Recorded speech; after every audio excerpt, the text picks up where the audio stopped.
Thanks for coming to j&ntravels podcast with your hosts John and Nancy. Hi. We will discuss everything travel, including cruising, Disney World, other general travel, snowbirding tips, trivia, and other fun things.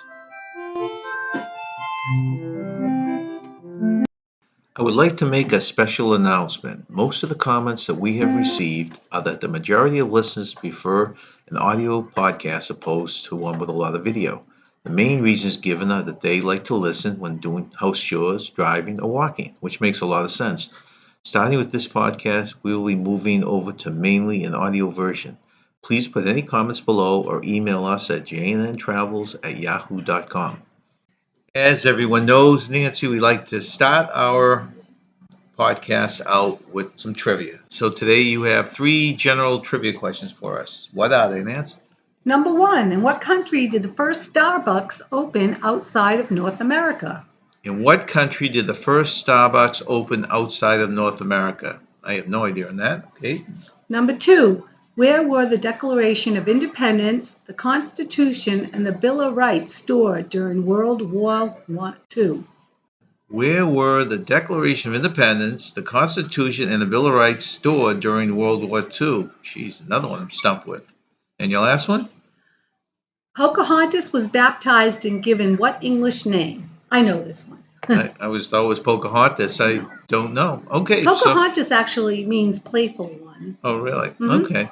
That's why they have her always with the animals, I guess, Yes, in the Disney playful one. movies, That's right? what it means, and I knew her English name. All right. I read about it. So Nancy will give the answers to these 3 trivia questions at the end of our podcast. Thanks, Nancy. Today's first segment, Nancy, is on the annual pass. Yes, the wonderful annual pass. Now, we looked at different angles on this. We've never gotten an annual pass to Disney World before, We have not. but we want to give it a try. We had attempted to work for Disney World for the second year in a row, and it fell through because of a corporate freeze on seasonal employees. So we decided, what the heck, we'll just buy the pass. We initially were going to get it as part of our included employment. Right.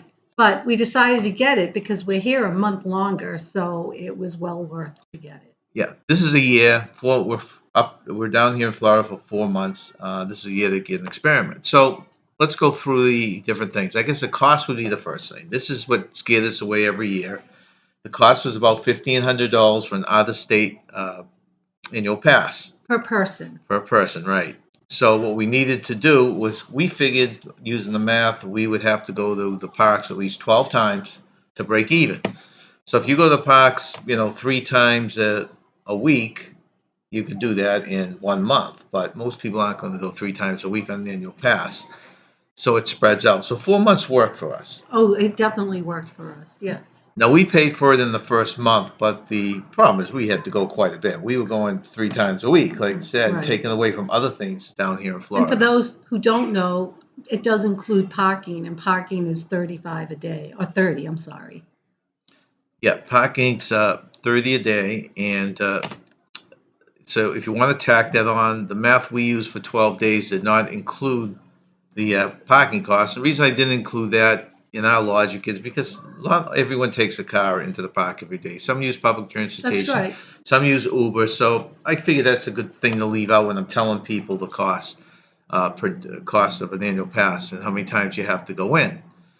So, usually we probably wouldn't do this. There's so many things in Florida we like to do. We had made the commitment. We both agreed we're going to try and do Disney to Death, we call it, this year. And then we'll be filled with our Disney requirements, and then we probably won't do it again next year. No, we don't plan on doing it next year. We will probably wait like 3 years, maybe try and do it every 3rd year. Yeah. You do get a little bit of a discount if you renew, but it's only, I think it's between $100 and $300, so it really doesn't make it worthwhile. You'd still be paying $1,200 for a pass. And I know the following year we wouldn't be doing as much as this year, so I don't know if it would even be worth the money for us. And speaking of discounts, you do get a 20% discount on purchases. Well, It doesn't include food or drinks, but if you buy a souvenir, you get 20%. No, that's No, not entirely true. Right? It does give you, if you spend a lot on Disney property, it does save you money. Your retail stores will give you, I think it's 20% off. it will not give you a discount on fast food, but it will give you a discount on sit-down restaurants. So if you're going to one of their very expensive sit-down restaurants in Disney World, it will save you a chunk of money.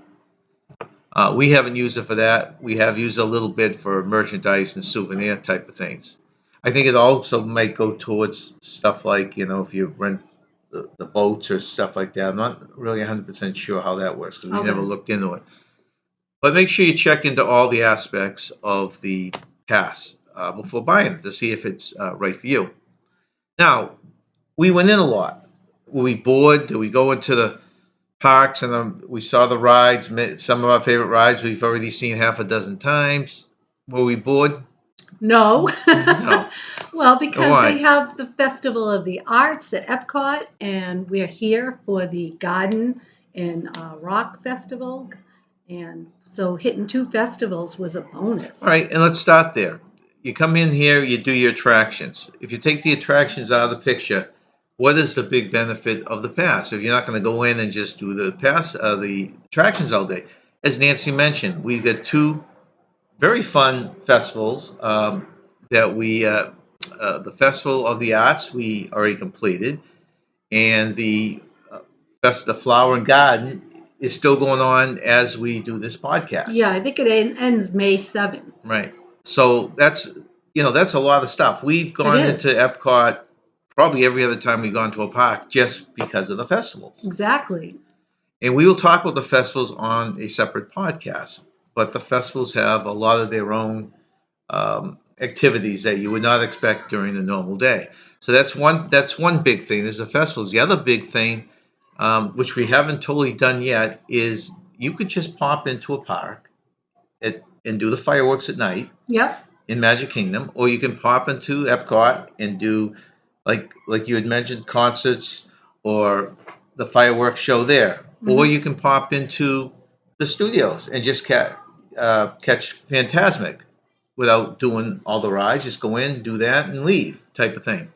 We also have used it. We want to experiment, and we use it for park hopping, which is a lot of fun. We parked in the studios, visited that for a few hours, and I think we took the Skyliner over to Epcot. Yeah, we did that. And did that for a few hours, including a concert that night. And so you can really do a combination and make them work for you. Exactly. The other thing which people do not think about if they're into the resorts at all is resorts are starting to get very tight on Disney property with letting you on. We used to pop into the Polynesian and get a Dole Whip. Yeah. Or watch the fireworks there.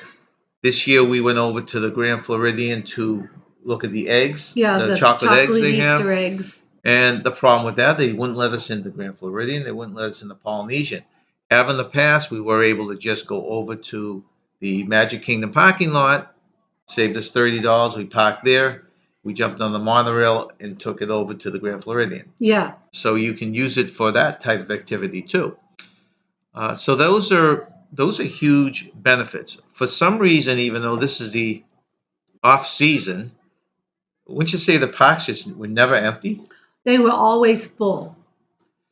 Even when we between spring break and just cheerleader competitions and just all kinds of activities in the park. Well, and it seems this year there was something every week. Yeah. In the past, there wasn't. January came, there's all the running, the racing stuff, the marathon racers, stuff. Yes, the racers. As you said, there was it seemed to be two different cheers. It was a cheers, and there was some kind of other thing. There were some massive groups of girls on two different weekends. Yeah. So there was that going on. I know they have sports things that they host and all that. The parks themselves, you could manage. You could walk around the parks. It just seemed all of the major rides had at least an hour to 2.5 hour waits. Even when it didn't seem as crowded, there was quite a lot of wait. I mean, like, it didn't seem that there was that many people, but you look at the line and like, oh my God, it's over an hour. So it was always crowded. Right. So this helped because what we would do is go in and do a couple of attractions, and then we had our share of waiting in lines. So we would go. We did, yeah. Walk around the park. We knew we could come back any day, so it wasn't a rush. And the old days of waiting at the rope drop, remember? And, yeah, it worked well for me because I don't like to get up too early. So getting in the park later benefited me very much. Well, if you're a couple or a family where not everyone likes to get up early and get to rope drop, we have a split family. Our daughter likes to get up early. I'll get up early. My son and Nancy don't like to get up so early. So this really worked for us because you could get up technically, midway day. You could go in. I think most of the times we went in to accommodate your schedules like 1 o'clock in the afternoon. Yes, That's probably our yes. average. We did go in early one time because when our kids visited us, they wanted to get on the new Galaxy ride. So you've got to get up at 7 a.m. to try to put that in your queue. And our daughter did that, and she got a 9:20, I think, appointment to get to the Galaxy ride. But it allows you not to have to work around the schedule, unless there's something in particular, like Nancy pointed out, that you have to get into a park. But I'd say 90% of the time, we get up, had a leisurely morning, and then head into the park around 12, 1 o'clock. And some of those days we do the park, and then we go to a concert or a show. Others of those days we would just head home and beat the traffic at 6, 7 o'clock. So it really worked out for us. So the negative, of course, is the cost. Cost? But if you really sit down and do the math and you use it the way that you get the greatest value, it's not a terrible deal. No, I mean, the cost is a little bit shocking at first and a little hard to pull the trigger, but then when you, factor in all the other costs, it's a bargain, I think. And I'm not sure, I haven't looked into it because it doesn't affect us, but it may even give you a discount for the resorts themselves if you want to do that. That's something I'm to not look sure into. about, right. So if you're thinking of staying at the resort, you might want to factor that into the whole deal. But So you do have to put in a reservation for the parks. I mean, Disney always wants you to have a reservation, so that's what you need to Well, do. Disney has eliminated the reservations for the daily customer, but for some reason the annual pass holders are still accountable for one. But having an annual pass holder, I mean, we never used up the week before we would pick out 2 or 3 days and put them in there and reserve. It was never a big deal. And after 2 o'clock, all the parks are open anyway. So Yeah, that's nice. I like that. so that works out. So that's the cost. The convenience, like we said, the biggest convenience is coming and going as you want. Yep, You never have to commit a full day to it. You commit from an hour to a full day. that's right. You can go in for a ride or you can just go in for a show. So those are the biggest benefits of it. Trying to think if there's anything else that comes to mind. There's really no other benefits I can think offhand. Can you?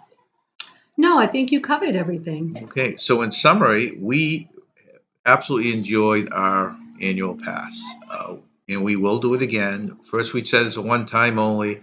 Then we said, oh, we could do it every other year, and we basically came to the conclusion after 3+ months of going in the parks that this is a great thing to maybe get every third year. I agree. Yep. Every third, every fourth year. We would not do it every other year. The other thing that does take away from some of the other stuff we want to do here because we really concentrated on hitting the parks. Yeah, we were focused on hitting the parks this year. That was our goal.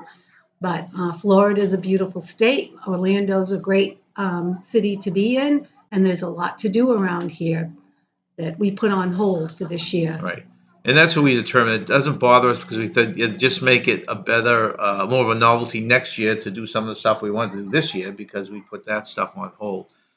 So I guess that's our verdict. We are in favor of the annual pass. That's our take on the annual pass. As an out-of-stater, we will do it every third year probably. You'll have to work out the math yourself and see if it's worth yourself. That's right. If you have any questions about the annual pass, just put it in the comments below or send us an email. Have a good day.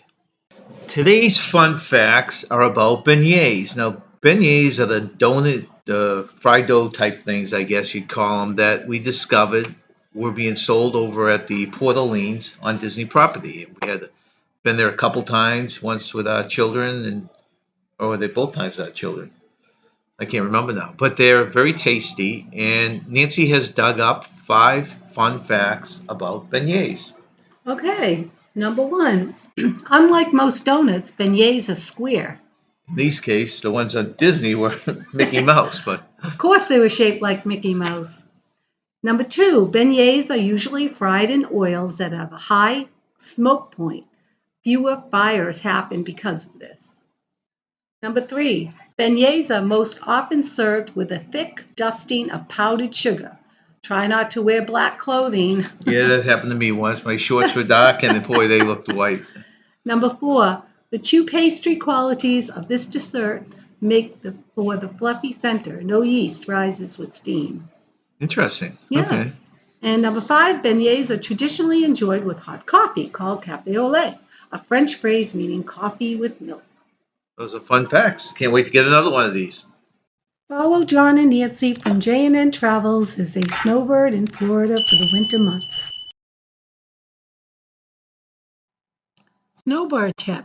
Looking for something where you can spend as much as you want or nothing at all? Spend your day or evening at Disney Spring. Loads of free entertainment and lots of food, drink, or shops to explore. The following segment has been taken from one of our earlier lives. Second topic, which is tips for the first-time cruiser. Now, there are plenty of tips. I'm sure you guys have plenty of other tips, but these are ones we thought were very good, right? Yeah. Okay, the first one was don't blindly book any cruise line and cruise ship. I couldn't agree with this 100%. Well, yeah, you don't want to do that. Choosing the right cruise line is important.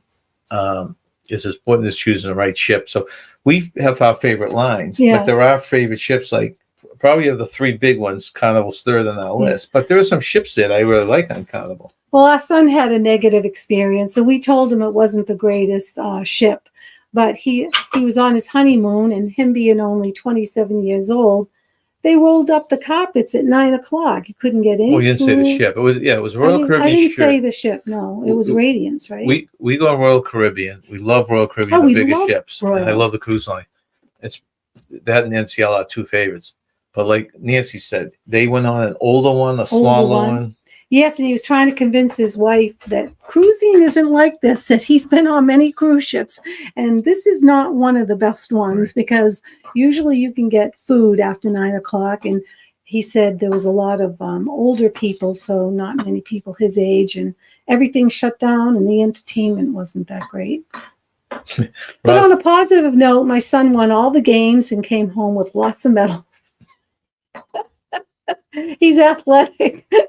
He didn't have much competition. Second on the list, don't overlook the ports. We've done this. We've matured over our cruising years. Yeah. There are a lot of things with the ports. It depends on what you're into, shopping or beach or excursions. But one thing we tend to look for now, it's big with us, is we like to do ports that have within walking distance or a local shuttle to a beach. Yes. We don't really like to wait and chance it with the taxi cabs. That something happens or we don't go back in time. So one of the big things we look at, and the cruise come up in October, 3 out of the 5 have beaches within walking distance. And we also like a nice port area. So if we don't want to do an excursion, we can just spend half a day in a port area. Maya was a beautiful port area. Yeah, exactly. So those are huge. Yeah. You don't want to overlook that and just say, oh, it sounds like a beautiful country. You want to know the port area a little bit. Okay, number 3 is don't forget to read the fine print when you book a cruise. There's always fine print. The biggest thing is the cancellation policy. Make sure you read it. Most cancellations policies are flexible to a point, but you really want to understand before you do your final payment exactly what the policies are. So read all your fine print. How many times do we read it? We don't. But I was like, I never read it. I think we've done enough cruises now, we kind of know what to expect, but if you're a first-time cruiser, that's important. Yes. Number 4 is always buy travel insurance. Yes. When we were younger, we thought it was the dumbest thing in the world. What do you need that for? My kids now in their 20s refuse to buy travel insurance. They think it's the dumbest thing in the world. First year we bought it, it paid off. Second year we bought it, it paid off. It's special, and we never had a serious injury or anything. If we had, it had to be medevac or something like that. Well, I did break my arm on a cruise ship, but you didn't use your insurance. I took care of it myself. Right. So it's a long story, but it wasn't that severe. I highly recommend travel insurance. I would say 90% of the time we bought it through the travel agent that we booked the cruise through because it seems to cover everything, but there are plenty of policies out there. Right. Number 5, don't fly on the day of your cruise. This is very Oh, my logical, and goodness, for many, many reasons. you wouldn't think anyone would, and you still hear about people doing it and getting caught, with especially in this day and age, there's flights being canceled and delayed. Of course. You always want to be sitting in the same town as the port the day before, or within 2-hour drive at least. Don't overpack. Nancy's getting better at this. I'm going to always be an overpacker. I'll never learn. Well, we did cut down the bags, and we almost got burnt on that. We took a cruise that broke down once and found that made a policy now that we're only going to take enough bags that we can carry, the two of us can carry, because we ended up going bounce all around the airport and then airlines and everywhere else with bags. And there were people that couldn't handle it. There were no porters, no carts, nothing. It was very inconvenient. You don't really need, it's summer, clothes are light. You can wash it out in the sink if you really have to. I mean, just pack enough that you can carry it with you. Yeah, that's good advice. It's hard to do though, but don't forget to bring the essentials. Nancy's very good at this. There stuff like we all know the typical stuff, but it doesn't help. A lot of these ports are very rocky, or beaches are rocky. Bring some water shoes. Nancy's great at packing all the medicine we need in a bag. We also bring large travel mugs. Yeah. Because the ones here are small and use those all week. All your electronic cords, your lanyards. There's a numerous stuff. Don't forget to bring, do a list. Yeah. Bring all your stuff. That's a very good tip. Jimmy says, pay attention to how long the drive is on an excursion you may want to do. Oh, yes. Because we're always looking for those all-inclusive day passes. Yeah. And we look at it. If they include the transportation, it's one thing. But then if you have to find your way to get there and back. Yeah, that's good advice. Bring sunscreen and sunglasses. Yep, absolutely. When we first cruised, we had everything just assuming something might happen. And then we slowly cut these things out. One thing we brought is our full snorkel gear. Now we cut out the fins. We just bring the mask and the snorkels. So you start downsizing a little. Sure, excursion is ship approved because, and that's something there are ports you can get away with. When we went to Bermuda, there was excursions right at where the ship was. You could walk to the place. Those I think are safe. Those I would do. The ones that pick you up right at the dock, like if they have a catamaran that comes in. But you're right. If you have to drive through, like in St. Martin or something, you have to take transportation through town with this traffic, and you don't have. It's not a ship excursion. Yeah, you could get in a lot of trouble. It's a little risky. Do a beach thing, and there'll be an hour and a half each way, and they give you an hour at the beach or something. But 8 is don't miss the safety drill. We all know that the people, when they keep announcing the names, are holding up the whole cruise. So be a nice person. Go get the drill right away so you don't get tied up, and then you can start drinking and have a good time. I was so annoyed, though. One time I was dying for a hamburger, and we got to sit down for lunch. I ordered my hamburger, and it was so delicious. And then we had to go leave. Right. You're halfway through it, yeah. Yeah, I was so mad. I'm like, I never got a good hamburger again. I was really hungry, and I was really enjoying it. I took a couple of bites, and that was it. Number 9, make reservations for specialty dining shows. We're learning that more and more. As soon as you get on the ship, get on that phone. They all seem to have an app now. And book if you have specialty dining, book if you have a show. Yeah. You could sometimes even get away with that at the pier when you're waiting to book. You sometimes get a reception. You can book it. So you don't even have to wait till you get on board. Yeah. I don't know if that happens all the time, but just book your stuff as soon as you can. Even if you're not going to go, book it, and then you can always cancel. 5 more. Don't forget to bring cash is number 10. Yeah. Don't need it that often. I barely carry cash even at home, but there are certain spots like tips that you might want to hand some money. If you're buying certain things on the islands, they'll only accept cash. It's becoming less infrequent that you have to have cash, but it's always good to have. I have a funny story. When we went on a cruise, I met someone and she was dying for potato chips. So her waiter found some potato chips for her, and she was so excited. She tipped him $10, unbeknownst to her that her husband had already tipped $10. So she said her plate of potato chips cost her $20. I know. And I always remember that story, and there was someone else he was that did funny that. telling it. She was funny the way she was telling it. Oh, it was great. This affects any of you guys out there, but don't do anything stupid. Yeah. A lot of ways you can get hurt on the Don't bring cruise. drugs on board. Don't get too drunk. Don't bring weapons on board. Don't stand on any of the railings Don't on the push ship. anybody off Or the don't ship. sit on outside. You know, it's funny seeing these videos nowadays. People sitting on the railings and standing on Oh the my railings. gosh, it's crazy. Don't do anything dumb. Don't do anything dumb. Number 12. Don't miss the all aboard time. Okay, we all know that. They have it in your the daily, right? They have signs.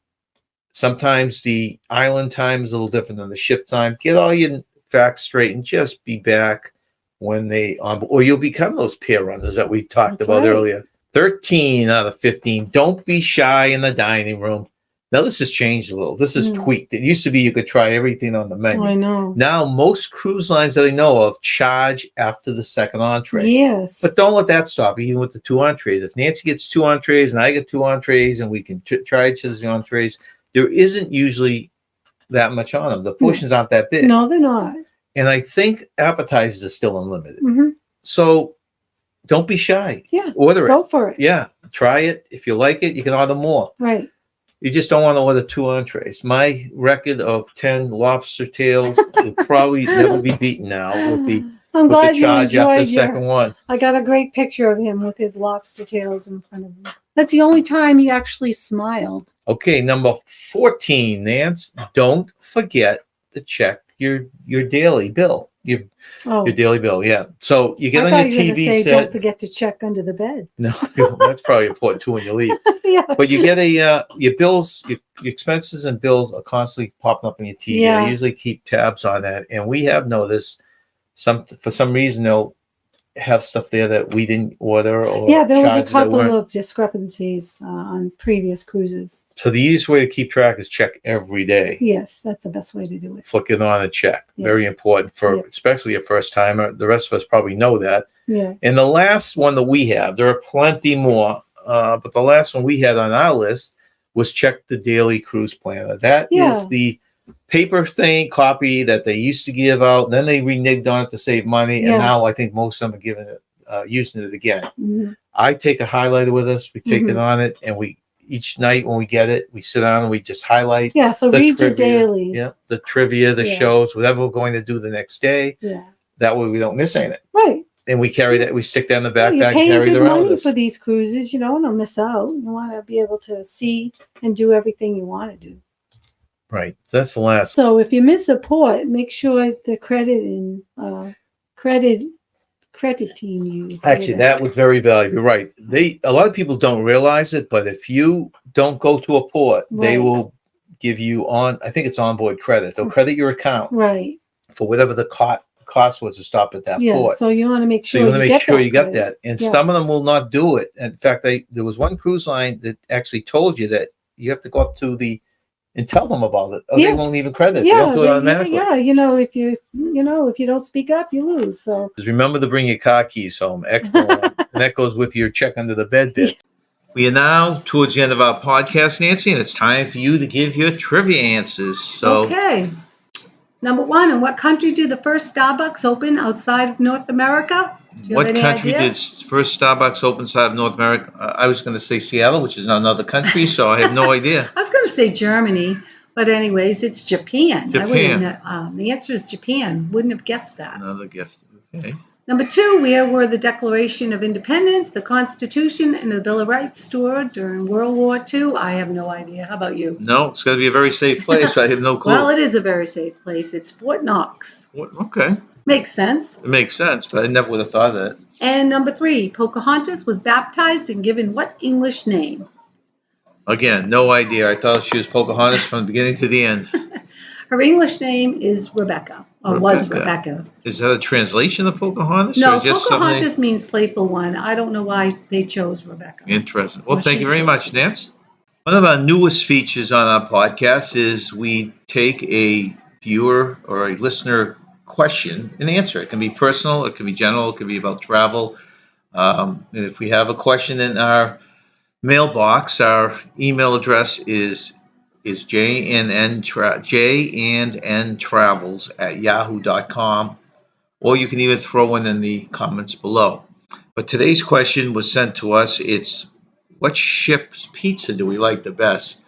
Not that we have a vast amount, but I know we both agree that the worst pizza is on NCL ships, which is one of our favorite cruise lines. Yeah.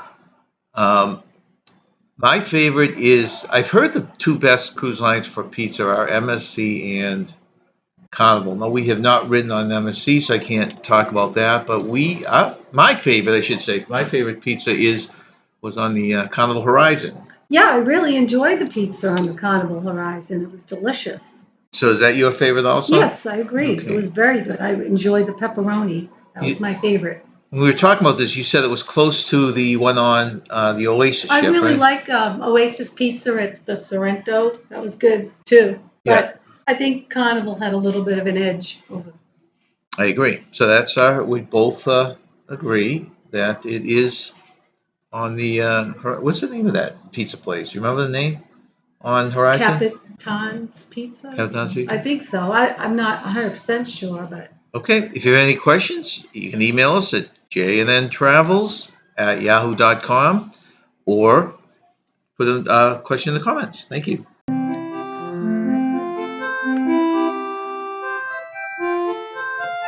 Thanks for coming to J&N Travels Podcast.